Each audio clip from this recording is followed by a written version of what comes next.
Welcome to the Three Artmigos with Ed Swarez, Adrian Webb, and Paula Telizyn, where we talk about running an art business, being an artist in 2026, and more.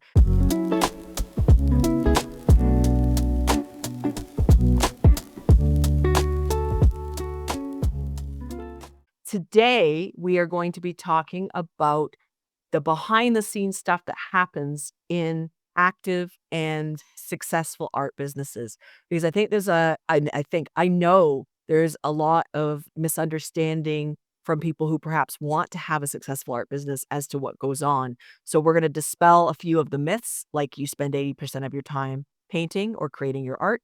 And we're going to talk about how to build resilience and also how to use data from things that maybe didn't work out. We're not calling them failures though, because we're just calling them sources of learning. So let's start with, do you create art 80% of your time? No, of course we don't. It's hard to put a percentage on it. It does vary. I'll say that. In the midst of a commission we've got ongoing with a very big investment company, one across the globe in 30 different locations. We're concentrating on their main office in New York at the moment. So we have a contract with them to do that. So it's an ongoing thing, and it's taking a bit of a rest at the moment while they go and look at what we've done and discuss with other senior partners and that kind of stuff. So the point I'm making is there are periods of time where every day is a painting day, and it might be a couple of hour session in the morning, and then if we can, something in the afternoon, depending on table space in the paint room. But then when that's not something, I'm not painting. Oh, it sounds a bit weird, but yeah, we'd kind of, at the moment, even though we're busy, I'd say no more than 30-40% of every waking hour we spend in the studio is painting or paint related. In non-big, heavy commission times, it's 10%, which might sound, well, really? What? 10% of your time is only spent painting? Yeah, that's all it is. Probably not even that in some weeks. Some weeks don't even do any painting at all. Yeah, but it's really weird, isn't it? With the big commissions, there's a lot of preparation. So it'll be maybe a couple of weeks of us getting paperwork together, this, that, and the other.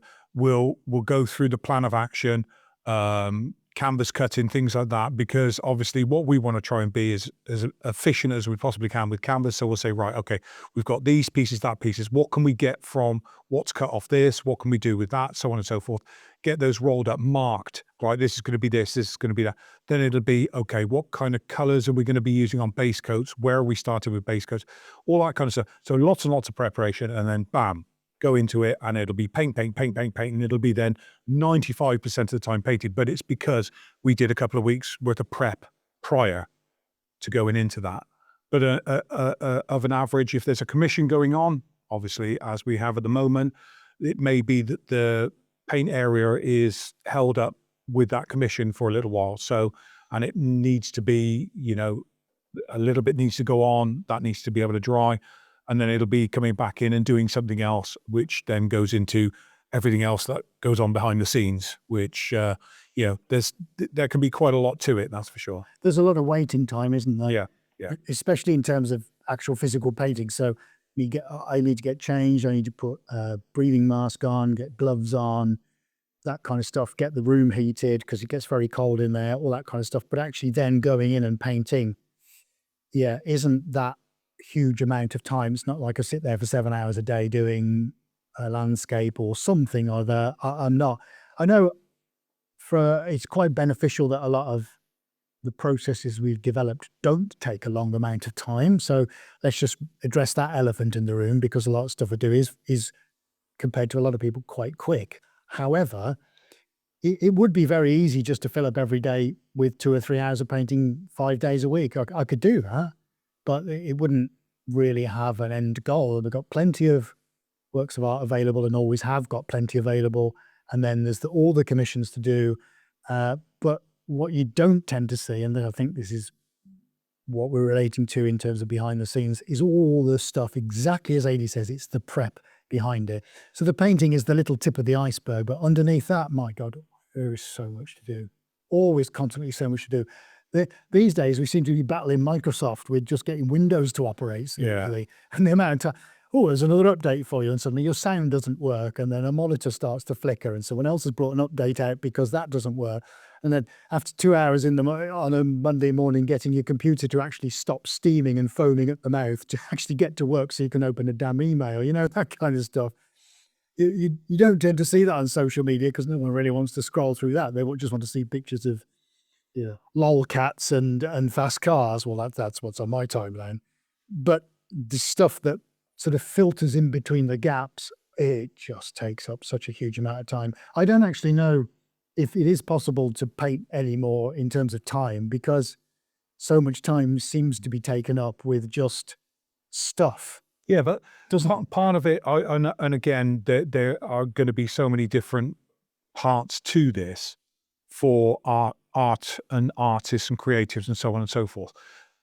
Part of what we do with behind the scenes stuff is in preparation for what's about to be painted. It's almost that thing, if you've ever seen one of the live streams that Ed says it's 20 years worth of practice for an hour's worth of painting, because it's that, knowledge that's behind it. And part of what we do, if we're maybe looking at a certain color that somebody wants, we'll have to look through various paint manufacturers to try and find those certain paints. We've discussed this before about the Paul Smith colors that somebody wanted. We had to study and make sure that we got those correct paint codes and so on and so forth, which is prep for the art that's about to be done. Or it might be materials, we're looking for a different canvas, or maybe we're doing it onto an acrylic this time or something like that. So it's looking for that. For me, that's the art part for me, is trying to hunt the stuff down, the impossible, as well as the, inventing the wild and wacky stuff. But for me, that's part of the art process. That's my part of it. And getting to that point so that when you do put paint on canvas, that's backing up what you've just done, so that it goes down in the right place and so on and so forth. And again, part of our, the journey of that piece of art. So it's a little bit different. Say if you're, I don't know, you sketch in pencil or something like that, you might want to sit there for sort of 3, 4, 5 hours doing that sketch, that's your relaxing, calming thing.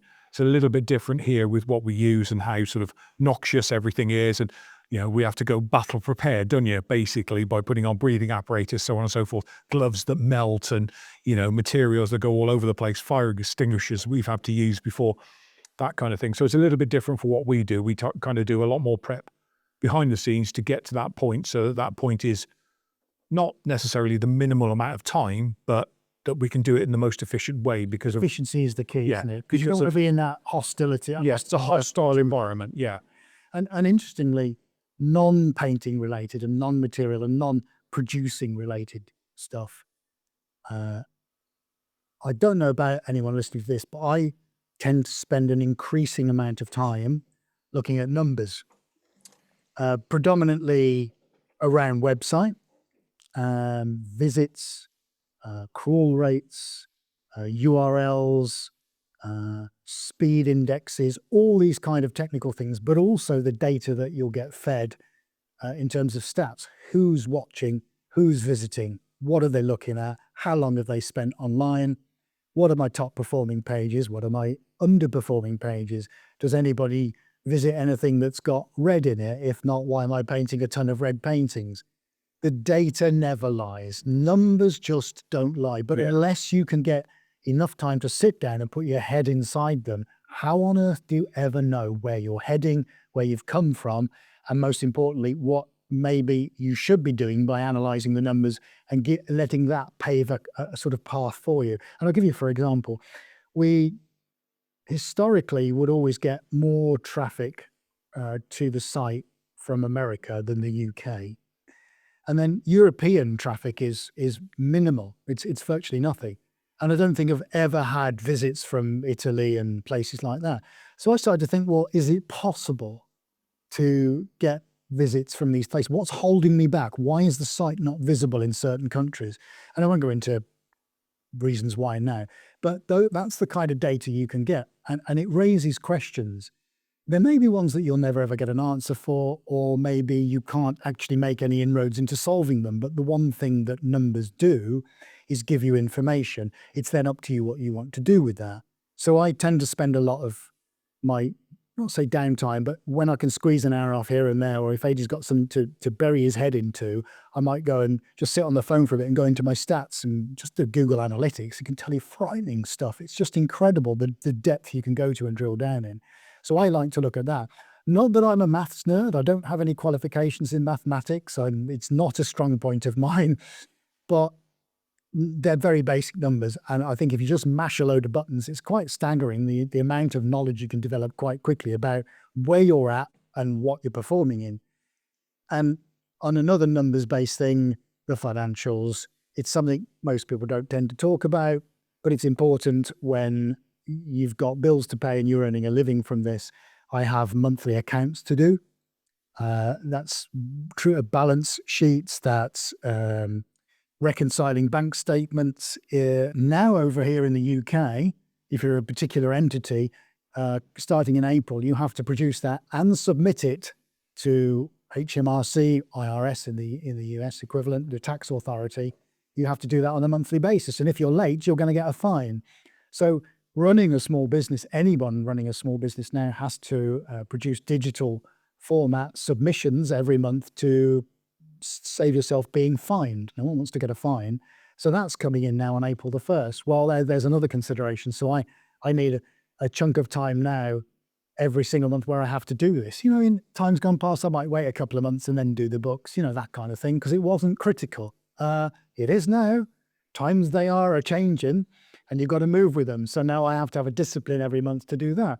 I'm taking on payroll away from my accountant, and I'll be administering pay. I've never done that before, but I'm preparing myself to take on to be a payroll administrator as well, so I can accurately do that. Well, that's a skill and I've got to learn it, and I've got to do that at the same point in time every month. It's got nothing to do with making art. So, but that's got to be pulled in, and no one puts a TikTok out about how exciting it is to run payroll every month. Why would you? You just wouldn't, would you? But they're the things that are important. They have to be done. And there are lots of regulatory, statutory, anything ending in ORY that have to be done for you to be a compliant business operating, certainly in the UK. And I'll tell you another one, the Information Commissioner's Office. There's a good one for you. How many of you out there know that if you store any data even from an email address through to credit card payments to anything, you have to be registered with the Information Commissioner's Office because you're handling personal data. This is all about GDPR. If you don't know what that is, go and look that up. It's a nightmare of legislation brought into the European Union. It's absolutely crazy, but you have to be compliant with that. Well, who teaches you that when you're sat there doing a nice pencil sketch of Amy Winehouse? You've got to understand this is a thing. And these are all these, and there are hundreds of these things, and they all take little snippets away from your time and your day, and you have to consider that this is before you've even answered an email from somebody, you know, and all this kind of stuff. So there are all these tiny little pockets that fill in all your time. It's surprising I get any time to do anything, to be honest with you, because it can be, not to put everybody off, but it can be so utterly time consuming, especially, as we found out, when you don't know what you're supposed to do. To then sit there, him and me sit there on Google trying to figure this stuff out. Well, how am I supposed to verify my identity to become a company director because one system doesn't talk to another and this one doesn't do that? And before you know it, it's 2 o'clock in the afternoon. You haven't even made a coffee. It's ridiculous, let alone thinking, how am I going to get this commission started, or how am I going to get this particular colour of orange paint sorted out? That's another day gone. And you sit there thinking, oh my God, when does this ever stop? I've got one thing to say to anybody that might be listening that, you know, maybe is not within the arts, but likes art, you know, does a 9-to-5 type of job. Please, whatever you do, whatever industry you're in, just have a thought for the person that's asking you for something. Don't just do the bare minimum, you know, maybe one day do just that little bit extra to help out, because it's people like me and Ed on the end of the line that are trying to find something out. And when you get to somebody who's just literally going through the motions, who's giving just enough, it's not enough, because then it puts more pressure on us and more time taken away from us. If those people just gave a little 10% extra and save us a few percent in our day to be able to get on with stuff we need to get on with, Yeah, I hear you, but I think, like, to pull this back to, sort of the realistic day-to-day of running an art business, when I talk to artists, especially ones who are in the first couple of years of their journeys, they see anything away from the studio as a waste or a distraction or a pain or whatever. But it is the reality, the mindset part of it, which we always come back to mindset, that this is part of it. You're not being pulled away from your art business, you are strengthening it. Your business is very successful even in 2026 because you don't see time away from your studio, from your actual making as a waste. You see it as becoming more efficient. You see it as running your business properly. You see it as acquiring clients. And to have that point of view, I think is what makes a difference between a successful art business and a not successful one. For anybody who's listening and wondering about directors and compliance and all that, that's when you form a corporation. Not every art business needs to be a corporation in the beginning, and that will depend on your local area and your legislation you're working under. So don't listen to this and go, oh my God, there's too much. But there is a significant amount of other than art that you have to pay attention to, or you can't be a successful business. So let's talk about marketing. Let's talk about documenting your work. Let's talk about storing your inventory. Yes, we're calling art inventory because in a business terms, it is inventory. It's a physical object that you are storing until it sells. Let's talk about all the other things you need to do. So you have a studio that's outside of your homes. Obviously, you have to because of the nature of your work. A lot of artists have outside studios, so you've got to deal with all of the stuff related to that as well, from paying your rent to covering all the extra costs that go with that. So there's a lot of things that go on in an average week. So let's say you're making an average amount of paintings. You don't have a giant commission necessarily to deal with. So maybe you're making one painting a week for one commission or whatever. You're spending maybe an hour or two in your art, and then the rest of it is in the stuff that keeps your business successful, right? The social media, the photographing, whatever. When people come and see your work, obviously we're 15 years in, so you know how to photograph your art. You know the ins and outs of setting up audio and getting clients and everything else. How do you get even started knowing what to put on social media? Let's hit that sort of, issue that a lot of artists hit. How do I talk to people? How do I get them interested? What are you guys doing? And what do we not see behind the scenes that is happening? All those images that maybe are getting destroyed that aren't worth putting up or whatever. Well, I mean, part of it is these days that most of us are walking around with a fairly half decent camera. You go way, way back to when we started with this. It was getting a Nikon camera that cost, I think it was what, 1,200 quid? It's about £1,200 camera. And then, of course, the guy turns around and says, you're going to want a lens on that. So that lens is going to cost you, £250, so on and so forth.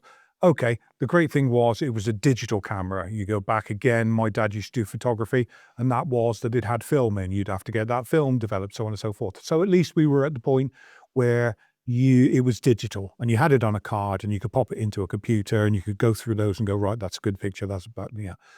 But it was still quite an expense at that time. Then suddenly people started to go, oh, look, I've got this phone and it's got a camera on it and the camera's pretty good.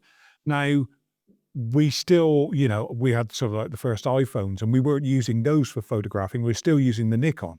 But it got to a point where that camera on that phone was like, hey, I can't really tell the difference between this 1,500 quid's worth of gear here and this £400 iPhone. When it was £400, believe me, they're a lot more now, but back then it was. And you were like, right, so I can take a load of photos with this. And then it's like, oh, so there's a service that you can get where it's cloud-based and I can send all of my photographs up called Dropbox. And Dropbox, great, I can store them all up there. I can get rid of them off my phone. I can go and take another 300 photographs if I want and then put them up there. And then 2 hours later, after I've finished taking a million photographs of one painting, I can go into there and get rid of 90% of them and go, those are some good ones. Let's get them out on social media because they would be, you go, I caught that light just right. The colors on that are really popping this time. And those would be the ones that we'd say, hey, wow, that looks pretty good. Let's get that up on social media. And of course, it's like, wow, look at this, guys. Pretty incredible. And it's kind of starts there. You've got to look at it and say, well, if you're pretty impressed with what you've taken as a photo, then I'm sure other people are going to enjoy it as well. get it out on social media. Just finished this one. Looks pretty amazing in the 3 o'clock sunset, in Nebraska. Yeah, great. I'll send that out. It's that kind of thing. So I think it's quite important that, you get this stuff out onto social media, and it's so easy with a phone now. I got an iPhone 15. We're 17 now. But the 15 and the processor it's got in it and the camera it's got 4K and, everything else like that, it takes a pretty damn good picture. And then you can fiddle around with filters. Ooh, enhance that. Oh, yeah. Oh, I can do a nice black and white, moody black and white. Oh, let's have one of those. You can do anything. And bursts. Hold your thumb on that button and just go, chee, chee, chee, chee. Take a million photographs and you can just flick through them and see what you like and what you don't like. It's dead easy these days. Once upon a time, it used to be you'd have to put it into a program, muck around with it, adjust this, adjust that, then, put it here. Now you can literally take a photo, put some wording in, a few hashtags, and get it on Instagram in under a minute. Yeah. It's interesting when you said about, well, what, if you're starting a social post or a social account, what do you put on it? So I got two little caveats. One, what is it that excites you about the first thing that pops into your head about your work? Let's say you've done, and I'll pull out just a randomized thing, a dog portrait, and you've done an Alsatian. What is it about that that's so flippin' epic and awesome? You've got to shout that out to the world. So number one, just pick a subject matter somewhere in your studio or whatever you're doing and think, this is what I'm going to do today. And then put yourself into it, because people buy art from artists. People buy stuff from people. That's what we do. We're a civilization. we're social creatures. People buy from people. So it's great having static images and it's great doing this, but then the next post, go and do something with you in it. So stick it on a timer. You can do timers on your phone and run around the other side, even if you propped it up against the mantelpiece, run around the other side and jump in the air or just put your arms out or do something. Those are the two things for me as visually creative artists, the most important. One is you are the most important. Two, shout about something that really excites you, because the second you do that, other people will pick up on the fact that you're enthusiastic and you are genuine and you are authentic. And authenticity wins no matter what you're talking about. Because if I come across your timeline and I'm not into dogs or Alsatians, that's fine. But somebody will be somewhere and they'll see you talking about the fact that you use a different colour sabre brush round the corner of his ears because it's the only way you could capture the light. Fantastic. I've learned something today. So I don't think the principles have to be difficult. It just means sit down, think about it. Who am I and what am I most excited about? And if you can talk about those two things, happy days. Bit of context, some writing, maybe you mash some buttons on your phone. We talk all the time, don't we, about mashing buttons. Yeah. What does that, I'm on my edit screen. What does the little star do? Star. Oh, suddenly I've got something called a filter. Or what if I press sunlight? Oh, I don't like that. Right, cancel, start again. The way we learn is not through an instruction manual. Nothing comes with instruction manuals these days. You just have to pick it up, and whatever's on the screen, start mashing the buttons to see what happens. Put something out there. If nobody looks at it, oh, well, I won't do that again. So I'll give you one little example. As we speak, this morning I put out some static photos of a replica of a Jackson Pollock painting. No video, just static photos with no music, deliberately. 3 or 4 days ago, I put a small 21-second video out, all done on my phone with no filters, no effects, no editing, no nothing, of me walking around a painting that Adi was checking with a heat gun because we're getting some ripples out of the side. And I just put, we're just checking every inch of this before it goes out to a customer. It's currently at 54,000 views. And that took me 21 seconds to film, less than 60 seconds to post with 5 hashtags that Instagram actually suggested for me, by the way. So I've put no thought into this except to walk around showing how nice the gold looks.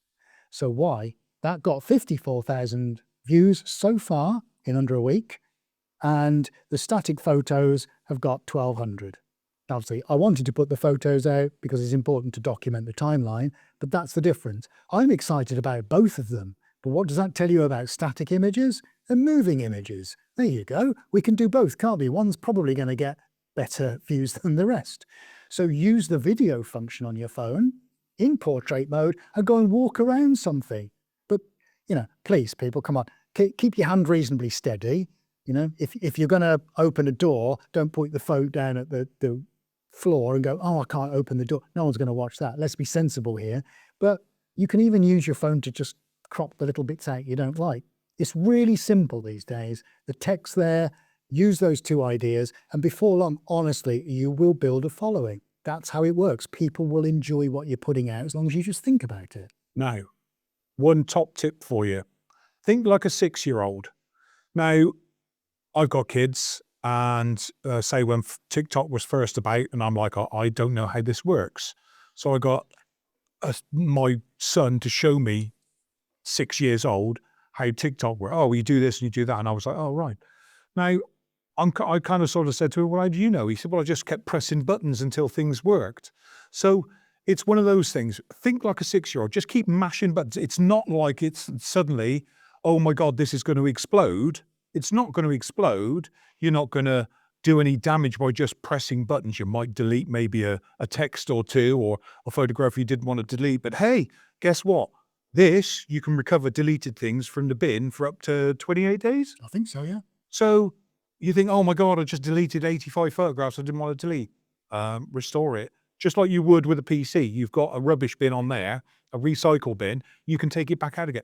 So it's not going to hurt you. This doesn't bite. It doesn't explode.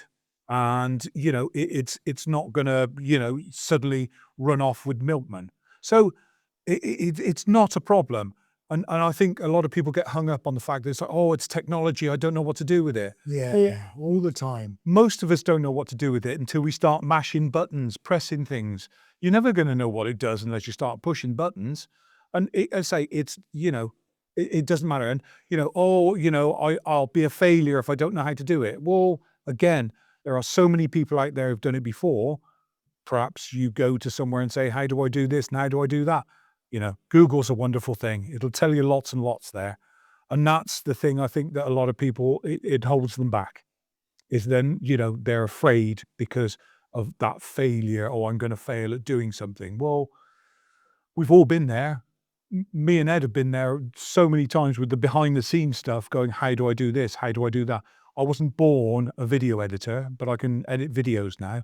You know, I wasn't born thinking about how to write, you know, paragraphs about various things, but, you know, somewhere along the lines, you get better and better at it. Same with photographs. I wasn't born, you know, and this will date people, David Bailey, you know, I had to try and go, well, that's not good enough. I'll let me try and do better. And even looking back on some of the photographs from 10, 12 years ago, I'm like that, I'm cringing. I'm like, oh my God, how did I call that good? But it was a start and we got better and better at it. And that's all it comes down to. Practice makes perfect, or almost perfect. When you know better, you do better. In between, because we were recording 2 podcast episodes back to back, but in between the recordings, I was saying about how on my own website, when I was putting in the full body images of myself to show up with my art and everything else, people thought that it was easy for me to do, and it wasn't. It took 2.5 hours and a lot of running around because I didn't know that you could get an iPhone clicker. So I would set a 10-second timer, running to the spot, taking a photo, looking at it, and going, "Oh, shit," running back to the spot, taking another photo, and doing that process. And so what everybody sees is the 6 or 7 images that I deem to be acceptable of myself, and what they don't see is the 2.5 hours of me using every swear word I know, which is quite a lot, and just trying to keep myself from looking sweaty, angry, and turned off by this whole situation. We don't see the behind the scenes stuff. So when artists look at other artists or look at other businesses showing up online, they're like, well, it's easy for them. No, it fucking isn't. It really isn't. And it's because we just don't see all the mistakes. We don't see where we've done better. When you do better, you show up better. Look how much we've learned in our podcasts. We've talked about this before. You guys have changed mics a million times. We've changed setups. We've figured out software. We've gone from Zoom to OBS to blah blah platforms and all of that. It's until we find the thing that works. We now no longer have that hour of messing around going, can I hear you? Can you hear me? We don't have that because now we've settled on what we're using. But if we had stopped in episode 1 because we couldn't hear each other properly, we wouldn't have a podcast. We just wouldn't. And that Yeah. ability to keep going, to take the data and go, this is working, this isn't working, or I'm going to show up imperfectly until we can figure it out. That's what creates success in art businesses. And that's what goes on behind the scenes that other artists won't admit to. I used to take photos on, Canon DSLR camera, which again, like 80 with his phone, my phone's now so much better than my camera was.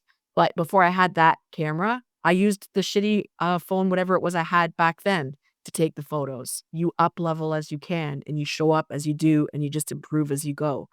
And that is an important thing to take away, that nothing is a failure as long as you're showing up.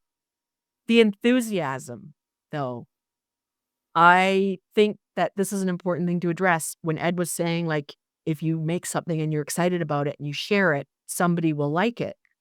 Don't be afraid to show the excitement, especially in 2026, because my timeline is full of scary shit right now that, yes, we need to be informed, but I would like to see somebody love what they're doing, be passionate about it, be excited, and remind me that there's more to this world than a couple of crazy ass people trying to destabilize everything, that there's more to being a human. And so part of our job as artists is to be excited. And sure, somebody's not going to like it. Have you gotten any kind of negative responses or anything from your social media being excited about paint or whatever? Oh, all the time, yeah. But that's mostly uneducated idiots saying that I can't paint, or as usual, my 5-year-old could do that, which is fine. That's just par for the course. But But it's a good thing though, isn't it? Because if you've got somebody to say, "Oh, I love those colors as well," and everything else, and they're as excited as you are, and then you get the other person who says, "I absolutely hate that. My 5-year-old could do that." What you're actually doing is you're invoking passion at both the top yeah, and the that's a bottom. good point. Whereas somebody who just goes, "Meh," that's and we very rarely get that kind of reaction from people. We don't get the sort of, "Yeah, it's all right," or the, "Mm." We all either get "Holy mackerel" or "I hate it," and that's great because it's invoking a passion in somebody to say something. So good and bad. And again, don't get us wrong. We said about this before. When we first started getting those negative things, we started to, look at ourselves and go, "What are we doing wrong? What are we doing wrong?" And then we realized, no, it's not us. They've obviously had a bad day or something's not gone right for them. So therefore they're taking it out on us. The other people are just as excited as we are. They probably are, in some way stirred by it, but it's just stirred something bad in them. So we had to realize that that's what it was. It wasn't us. We were doing the right thing. And I say it's very rarely we get that sort of, "Well, I could take or leave it." It really, and that's one of the good things about it. It's quite polarizing, isn't it? Yeah. And I think everybody's work is like that, because ultimately most people's reactions to anything they see is, I either like this or I don't. Do you like lemons? No, they taste bitter and I hate them. Oh, I love lemon juice first thing in the morning. So it's not, oh, I sometimes like a piece of lemon drizzle cake, but I'd rather, I'm not interested in the bit in the middle, the moribund grey bit. Give me black or give me white. But this is the thing, right? When you create art, you want to have that passionate response. The mediocre response means that maybe you've missed your mark with your art. Or maybe you missed your mark in how you express yourself around putting context around your art. So part of the artist business, so we've talked about, you're not making art full time because you're not. If you're gonna have a business, you are doing all the back end stuff. So the taxes, the paperwork, the legal requirements of having a business. You're taking care of covering your overhead, making sure you're bringing in enough money. Therefore, you are creating marketing around it and making mistakes, but growing as you grow and not waiting for perfection. And then there's also getting clients and talking to clients and maybe even having them come into the space and looking at the art. So dealing with them as well. So there's a percentage of your day or week, at least, dealing with that too, right? Yeah, well, it's at the moment it's quite a big part. I mean, we've got a lot going on at the moment, and some commissions and some clients require more attention. I think that's the best word I could say, than others. And some are just, you have a couple of emails or a phone call and that's it till it's on the wall. So, But again, just sorry to interrupt, but getting back to the technology side of things, the phone again is one of the great things. A client at the moment, FaceTime. They've asked for a meeting. FaceTime, no problem. They want to have a look at a piece, they're not sure about it or anything else like that. You can FaceTime now. It's not like you have to either A, fly to a different country, drive to a different city, so on and so forth. You can communicate with these people, again, with a fairly decent camera on your phone and show them the piece if they're not sure. If it's they're almost there, they've contacted you via email, they've spoken to you on the phone. Yeah, I really like this piece, but I'm just not sure. But hey, let's go on FaceTime. Let me just show you up close and personal. Or take a video of it and say, look, I'll whip it over on WhatsApp or whatever it be. Get that over to you so you can have a look at it. It might be that tipping point to sell whatever it be, that piece of art, painting, sculpture, whatever. And we never had that before. You know, It's a bit like different strokes for different folks, and everyone has different needs. But as Adi said, we have a common benchmark of tech that we can apply to everybody, one of which is the use of a camera and photographs. And I just want to quickly touch on that. So for any creative listening to this podcast who does work on commission, you'll know that there is a need to have good quality photographs to send to your client, either in progress shots or finished and completed shots, maybe close-ups, photographs in context, all these kinds of things, all need to be presented properly and professionally and with some kind of written or verbal communication with it. So even without finding clients, which is a whole skill in itself, dealing and managing with the ones that you already have, however they need interaction, also involves this basic level of tech with your phone, with taking photos and using videos. We found in the last 6 to 12 months, taking short videos and sending that off to somebody and just going, oh, hi, James. Yeah, just want to show you, we've just stretched it around the frame. Just thought I'd show you a quick video. How awesome does that look in the sunlight? Can't wait to get it wrapped up and shipped over to you. The reactions you get from people, it's as if they've won the lottery. It's fantastic. And yeah, it's taken us 30 seconds to do that. yeah.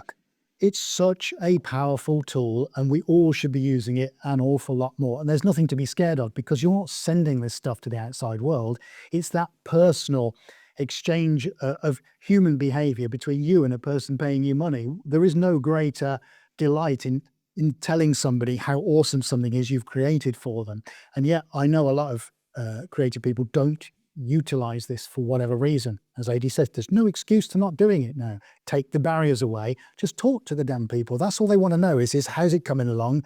This looks freaking great. Here's some photos or a bit of a video of it. Happy days, job done. But this is the stuff nobody deals with, no one talks about, because it's not the very glamorous side of it. Yeah, we can send loads of videos out in slow-mos and stitch together and put some plinky plonky music behind it and have a wonderful social video, but actually underneath that are the hours that have gone into talking to people, all the material prep, all blah, blah, blah, and 1,000 processes underneath it, not all of which are going to be very exciting, but they are all essential to get to that point. And these are the bits that fill in the cracks that allow, or this is the mortar that kind of puts the bricks all together, but no one talks about the mortar, do they? But this is the kind of thing we need. But it's interesting, the tools are all there. I think most of us have already got everything we need to be able to do this effectively, but I wonder how many listening to this are actually actively doing it. And that's just existing clients. Finding new ones, especially when you're actively going out and trying to find them, which is something that we talk about, finding your ideal client on the Swarez Academy courses that we do, swarezart.academy. Please go take a listen, a look at that. Listen? Do you want to go and listen to the site? No, I'd rather go and look at the site. Thanks, actually, Ed, if that's all right with you. You know, being on a screen. You know, those are the kinds of things we talk in more depth about, but they are skills. They're all learnable skills. We have to learn and relearn them all the time because our world is forever changing. So that's where tying some of this stuff together comes in. That's where your numbers start to come in and mean things. Oh, well, if we're not having a lot of domestic business at the moment, by which I mean people living in their homes, renovated, and they want something for their conservatory, or they've done up a kitchen or extended and they want something behind the sofa or behind a dining table, that market has changed for us. So we've gone after the corporates. How do I know that? Because I look at my figures twice a month. And if I look at certain things moving in different areas, I will ask the question, why? Why is that decreasing in that area? So what do I need now then to do something different? So using what we have around us is really, really important. It's not very deep. It's not terribly exciting, if I'm honest. I'd rather be throwing paint around and having fun and spinning paint and chucking stuff from a can 10 foot in the air. That's fun. But sitting in front of a screen looking at analytics isn't fun. But it is essential because it's the bits you need to allow you to go and have fun. And I think certainly some of the people we've spoken to the last couple of years miss this and then wonder why their business has failed and they have to go back to getting a job again. So the devil's definitely in the detail, and it's also in the boring stuff. It's the nuts and bolts. You've got to take care of that foundational stuff before you can do all the fluff and apple pie on top of it. It just doesn't exist without that. So these little foundational points, these disciplines, these points in time you have to stop and know that no matter what, you have to do X, Y, and Z are so important these days in running an art business. You have to do it. And think about, for a second, let's put it to some more context. Galleries. Sorry, I have to mention the G word. I'm really sorry, everybody. Boo. Think what a gallery does. Let's take out the fact that we don't work with them. We have opinions. That's for another dime, another dollar. If you exhibit or are with a gallery or have some kind of representation from a third party, think about what they do for you. They find clients, they sell your work for you, they market it. I should do. They communicate with you, they organize shows, they do all manner of things that if you're not doing that, you have to do it.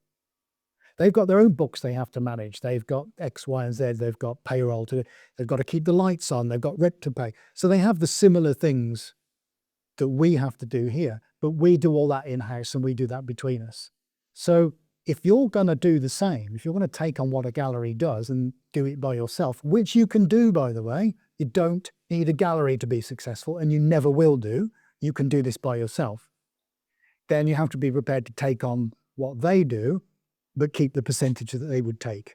So if you're considering that and considering making that jump, if you're disillusioned with being represented by a third party, if you think, do you know what, I feel like I could do this myself, then let me reassure you now, you absolutely can. We've done it, and we're a couple of boneheads who had no idea 15 years ago what on earth to do, and look at us now. We're in 42 countries, and we make a decent living. So there you go. We can do it with simply having a questioning mind and not accepting anything that anybody tells us. So it is all infinitely possible, but let's be realistic people here. There is an undercurrent of things that you'll have to get done before you can do all the nice stuff on the top of it. Let's face it, you're going to be it's easy to do what you're doing, isn't it? It's the stuff you enjoy the most. It's never a chore. It's never a discipline when you enjoy what you're doing. It only becomes a discipline, and this is quite an important thing, when it's something you don't like doing. And I'll give you a great quote from a guitar player called Steve Vai. He's been around forever and a day. Incredible person. And he was interviewed several years ago by one of the students in his studio at home. And he said, if you're doing something you enjoy, you never work a day in your life. And somebody asked him about how disciplined were you to rehearse and practice when you were a kid. He said, I didn't have to have discipline because all I wanted to do was play guitar. That's not discipline. That's because I want to do something. Discipline, it's like if I had to go to the gym, God forbid, I'd go there and lift weights would have to be a discipline for me because I don't want to do that. Don't get me wrong, I'll be very happy with the result, but I don't want to put the work in because I just don't like going to those places. So if I had to do it for whatever reason, it would be that I had to discipline myself and my routine and my days to make sure that 3 times a week, at whatever time of the day, I have to go and do an hour of training. That's discipline. But if you love being in a gym and doing all of that stuff, it never is. You can't wait to finish work and go to the gym because that's the bit you enjoy. So discipline is nothing about the stuff that you enjoy. And I think that's a good thing to say, because all of this stuff, data analysis, doing your books, all that kind of boring stuff, and worrying about all the having to write another email, that's a discipline. You have to do that stuff. I don't particularly get up every morning thinking, I can't wait to go and do my accounts. But I can't wait to get into the paint room, on my earpieces to Adrian, and the pair of us are like, right, come on then, dude, let's go. Let's make the best piece ever. That's the bit I want to do, but I have to do all the other stuff around it. It's like Formula One driver. There is a young lad, Kimi Antonelli, Mercedes. Well, he was 2025 anyway. So He still is Mercedes. he is the Yeah. Drive to Survive, isn't it? That's on Netflix, Yeah. right? So there's a bit, because of course they're always behind the scenes. Now in 2025, which is the series I'm watching now, because of course it's always a year behind, he's there and he's having a bit of a tough time with it, trying to get settled with the car and everything else. But there's a bit where he's there next to Lewis Hamilton, the GOAT. So he's tired and he's saying that he's having to do too many personal things. And Lewis Hamilton sort of says to him, so how many days have they got you doing? And he says like 43. He's like, oh. And it almost, you look at Lewis Hamilton as if to say, yeah, I know it's hard work, but you think when you become a Formula One driver, that's it. All I got to do is pop my helmet on, jump in the car, and away I go. No, there's a lot more to it than that. You know that you've got to do physical discipline. You've got to do, personal appearances, because you're promoting, Mercedes, and Mercedes want backers. They want money from sponsors, so on and so forth. So there's a lot more to it. But you get to the point where Lewis Hamilton has done it for so many years, it's kind of routine for him. He's like, yeah, I understand I've got to do these dates and I've got to do that. But he manages it very, very well, because it's just kind of almost become routine for him. He knows that he's got to make those personal appearances so that the sponsors pay X, Y, and Z amount of money. He knows he's got to go to the gym and he's got to do this and he's got to do that. He knows all that now, and he's been doing it for a long time. So therefore, it's just for him now that gravy is jumping in the car and blasting it around the track for 50 laps. That's he's got to that point. He's like, yeah, I know what to do behind the scenes, jumping in the car. That's doing my art. I love it, It's just quite interesting to see the way that, Kimi just wasn't quite there yet. He just thought it was jump in the car and away you go and you get to do it all and you don't have to do anything else behind the scenes. No, there's more to it. There's a hell of a lot more to it, and it's certainly the common misconception, even from artists who are 1 to 2 to 3 years into their art businesses, and the businesses are limping along, and they're like, "Well, I make art every day." Well, no, actually, that's a mistake. It's understanding that it's the whole package, and yes, some parts are more desirable than others. Definitely, when you're making your art, you're definitely in flow and feeling great and whatever. It's now adjusting to understand that you also need to find the good stuff about the rest of it. The good stuff about trying to take photos. And when I was starting to take photos of all my paintings for prints, that was an effort in itself. I would spend hours trying to find the best lighting, the best location, the best whatever, going on YouTube and trying to find all the instruction manuals and everything else, try to just get non-reflective photos that were color accurate, blah, blah, blah, blah. And so by the time I was actively selling prints, everybody was like, "Oh, you take great photos." Okay, yes, but there was hours and hours and hours behind that to get me to that point where in the end, for my work at least, I went out to my backyard, stuck a nail in the giant fence for the berm behind my house, waited for a cloudy day and brought all my art out, stacked it on the grass and hung it on the wall one at a time and took photos. But that's like that result, Yeah. that ease took me so long to get to, and you have to be willing to throw work away, to make mistakes and realize that, okay, you just spent a day doing something, it didn't work out. It's part of the job, and that's also why we price our work appropriately to account for the time, expenses, and efforts that go into everything so that we can function as an art business.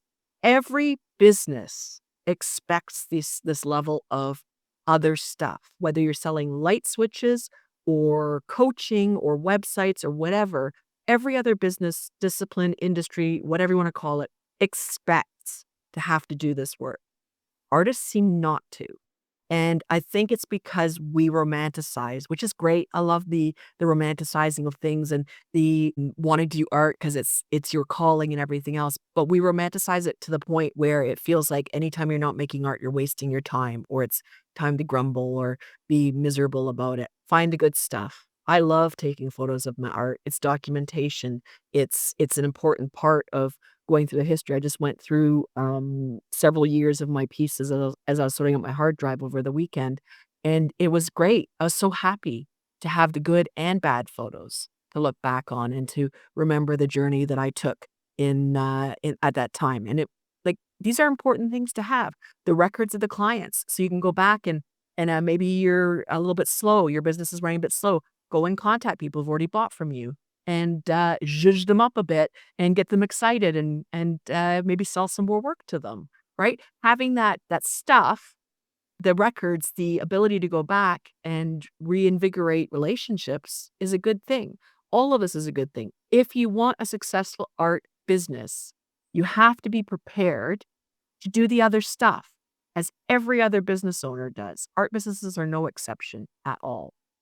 Adi was talking earlier about his 6-year-old at the time wasn't afraid to press buttons and everything else. And I often talk about how when my kids were learning to walk, they weren't afraid to fall down on their butts or bang their heads. It often looked like they were in a war zone because they had big head bumps all the time. But they didn't just stop. They're walking now, in their 20s. Thank goodness. That's But me. yeah, exactly. But it's because kids don't give up. They don't just go, okay, I didn't walk perfectly. I better stop now, which is what adults do. I didn't take a perfect photo. I better stop now. I look weird in this photo. My audio isn't great for my podcast. No, you just keep going. You figure out what doesn't work and you keep going and you move on and you don't dwell and you move forward and you move forward. And then eventually get to the point where you're 15 years in or however many years and it looks effortless. 'Cause that's what we see on the outside. It looks effortless. Yeah, that's it, and it's what you're sort of aiming for. And I know, again, can get kind of overwhelmed. Ed does, he has a book, and with jotting down things that need to get done. It's always good if you're. I think I'm one of the terrible ones with it. When my wife starts to like take a cupboard apart or something like that, and she tears everything out of it, and I look at it and I go, "Oh my God, I can't deal with it because there's just so much mess. I don't know where to start." But she says, "Look, what I do is I go, right, I'll separate this over here. I'll separate that over there. I'll separate this to here. And I'll separate that to there. Look, if I don't get to all of it now, I'll get to some of it, and then the rest I'll do the next time." And it is kind of like that. You can go, right, okay, so I've got to do videos and photographs, and I've got to do my website, and I've got to pay the tax man, and I've got to order some paint and everything else like that. If you look at the whole thing, you go, "Oh my God, how am I ever going to get around this?" You don't. You just go, right, stop. What can I do today? Tell you what I can do. I can order the paint and I'll take some photographs. And then, right, tomorrow what I'll do is I'll concentrate a bit more on maybe doing the video. And you do that over and over and over. And after a while, it just becomes routine. You go, "Oh, yeah, it's photographs, click, click, click. Oh, I'll do a video whilst I'm here." Boom. "Oh, yeah, I've done that anyway. I've set that up for an automatic renewal that I'm going to get that black paint and that white paint once a month. So I don't even have to think about that." And you start to do that where it becomes automatic. Then, like we said, you can take more time to enjoy what you want to do. And I think that's, I got a phrase for that, and it's just familiarity. And then normally when we mention familiarity, we use the phrase, "Well, it breeds contempt." Not in this case, it doesn't. Familiarity means that as soon as we do processes or functions time and time again, like Adi says, they become comfortable with us. They become our friends. So that suddenly sitting down once a month and balancing your books isn't a big deal because you've just done it for the last 3 years. It's just, oh, well, it happens to be the 24th. So this afternoon, I'll just to go and do that. And you do it and you know which printout to use, you know what highlighter to tick things off with, and you know how to press enter and click F9 because you've done it. You've got to be prepared to, in a kid analogy, fall down and keep falling down to be able to stand up one day. And one day you stand up and then that's it. You don't worry about it after that. It becomes like falling off a log. And you're so right, Paula, on the word effortless, which I just want to pick up on. And I'm grateful you said that because it's a reflection of the work that we've both put in over 15 years, that you can see that and you followed our journey for at least 10 of those now. And if you see that, trusting your judgment as a human being on this planet with your intelligence, by seeing that and also seeing on the inside as well and all the things that haven't gone right for us, to give us that now on this day in 2026 and say what we do now on the outside looks effortless is a massive compliment. And I take that and I thank you genuinely for it. And I know Adi will as well, because that's a testament to the work on the tedious stuff that gets done underneath. But over that period of time, it then doesn't become tedious, does it, mate? And we just get on, we need to do a video for that client. We'll just go and do it. We automatically get a microphone and stick it in the bottom, and we know where to stick it on the tripod now. And And we know that the day before we've already thought about it and put the gimbal on charge, and things like that. Or I'm going into a paint session, which we've been recording for a YouTube video. So we know that the memory cards have been cleared of all the data, and just all these tiny little things that become problematic when you're learning. When you've done it for enough time, they're not. They just become automatic. So that being familiar with stuff in this instance is such a powerful thing. But you've got to be able to learn it to be able to do it then without thinking about it. Yeah, and that's really important. One of the things that we tell our students in the Swarez Art Academy is to set up admin days. So you don't have to even go, do I feel like it, or forget, or whatever, or get caught up. Have admin days. I have admin days for sending out emails and making sure that everything gets done properly. I have days for, like, when we record our podcast, typically on a Thursday.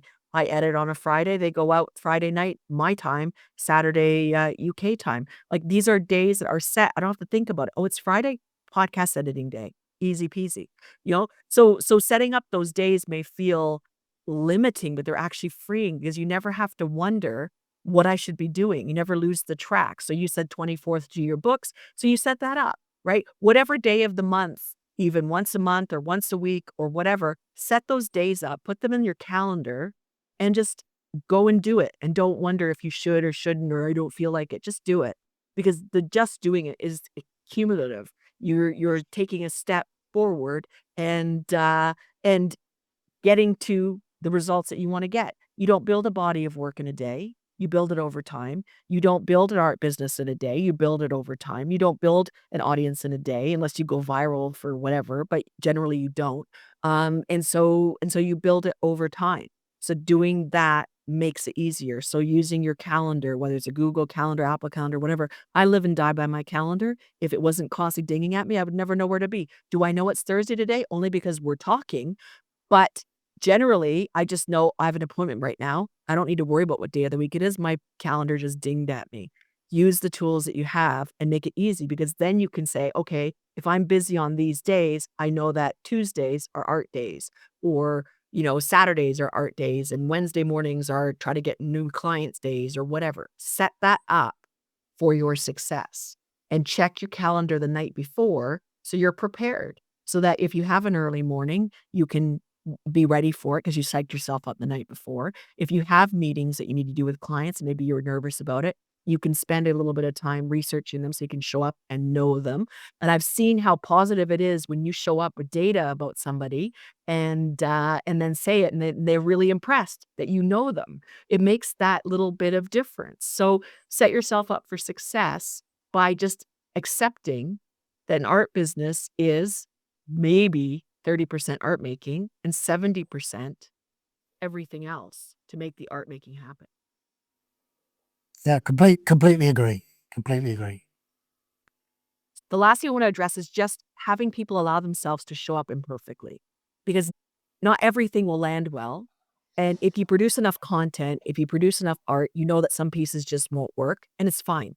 Produce them, share them, move on. I think that's really important, because if anybody's waiting for perfection to show up, to share, to talk to clients, to share their website or whatever, you'll be waiting forever, because perfection happens as you're building it, not waiting for it. Absolutely. Okay, so anything else that you want to share about behind the scenes at Swarez Modern Art before we wrap this episode up? Is that swarezart.com, was it? Where you can see lots of behind the scenes stuff and what the studio looks like and all of that. It could be. What, that really great site that you can spend ages on and it's really informative? That one. Yeah, that's the one. No, nothing else to add, Paula. No, can't think.